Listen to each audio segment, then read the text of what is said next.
mean, you touched on a really interesting point, which is like, what's the use case and what's the rail, right? And so the use case, one of the big changes that we've seen in the last, however many years has been going from consumer to merchant interaction, where yes, there is fraud, there are scams, but it's usually a smaller amount, right? Like a fraudster is not necessarily going to spend, I mean, maybe they will in the age of generative AI, but traditionally they weren't going to set up like a whole fake shop to convince like me, Alex Johnson, to buy something. Like it was a lot more work to set up these sort of fake scams when you were doing sort of a consumer to merchant interaction. And so I do think the network rules, and by the way, I will say the rules that are coming out in the UK, when I was reading about them, reminded me a lot of just the card networks and their sort of dispute process, where it's like, look, this is on you, the issuer. Here's your guidelines for how you can fight it and like the process you can go through to get your money back. But all of that onus is on you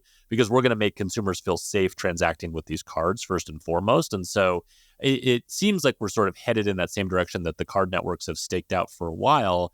But part of it is the use case. So P2P is inherently kind of more dangerous and more sort of scam filled because anyone can sort of pretend to be an authorized person on the other end of it. It can be, the one that always kills me is the grandparent scam where, grandparents get a call that their grandchild has ended up in jail and they need to bail them out. And hey, before it was go down to Best Buy and get me these gift cards, which obviously is very suspicious.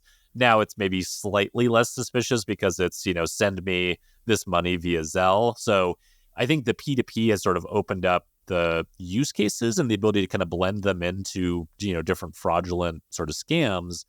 But the other element to it is the underlying rail and how fast the money moves. And I think that's what in the UK, obviously, with faster payments, which they've had for a while, they've been dealing with this authorized push payment fraud, which is, particularly dangerous because the money is moving in real time. And in the US, absent, ubiquitous real-time payments, the only example that we've really had there is Zelle. And so I think that's the other way, in addition to banks being a good punching bag for politicians, I think the other thing that Zelle really opened themselves up to with this was they were the ones that leapt into real-time payments by default for P2P payments, whereas Venmo and Cash App and others, it felt instantaneous, but it actually wasn't. The money in a lot of cases was moving much more slowly via ACH. And so I think that as we sort of push more into this real-time payments world, and this, I guess, is kind of my ultimate question, there was this rush to kind of just say, like, faster is better. Like, faster is just unequivocally better in all, instances. We don't need to worry about it. Consumers are going to love this.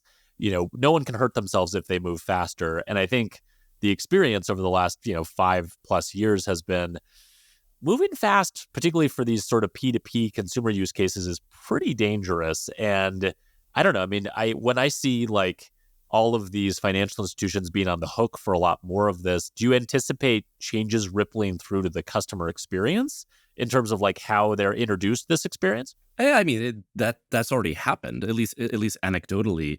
I haven't done like a deep UX research on this, but I've noticed in I'm a Chase customer, Sure, long time, as well as TransferWise and in Venmo. I've noticed incremental UX additions that are functionally intentionally adding friction, whether it's a big scary warning like only send this to somebody that this is the equivalent of handing somebody cash, whether it's I want to say in Venmo I saw like an incremental like asking you to verify somebody's phone number. So if you're sending money to a Venmo tag that you've never sent money to before, being like, hey, can you confirm this is Camilla's phone number and like type it in?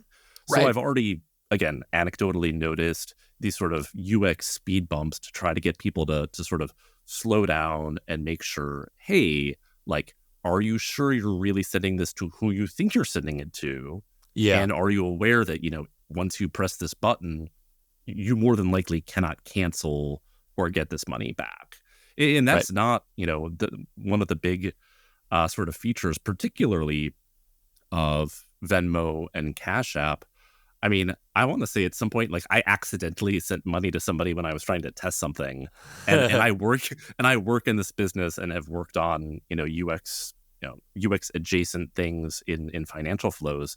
And I mean, I may be revealing our age, but it's like maybe it shouldn't be as easy to send money as it is to like order an Uber or something. Like maybe you should Yeah. have a couple more checks in there before like you've dispersed that and cannot cancel it or get it back.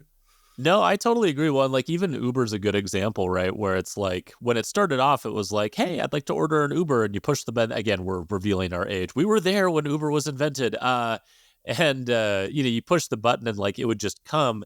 But now you use Uber, you use Lyft, like there's a window for when you can cancel the ride before you're going to be charged. Like they've even introduced lots of layers of UX to the experience because, you know, there is just inherent uncertainty in human interactions. And so when you're building these into like software workflows, yeah, I do think you should be pretty sort of nuanced in your thinking about like which windows are we giving consumers to cancel? What information are we providing them at what points in the process?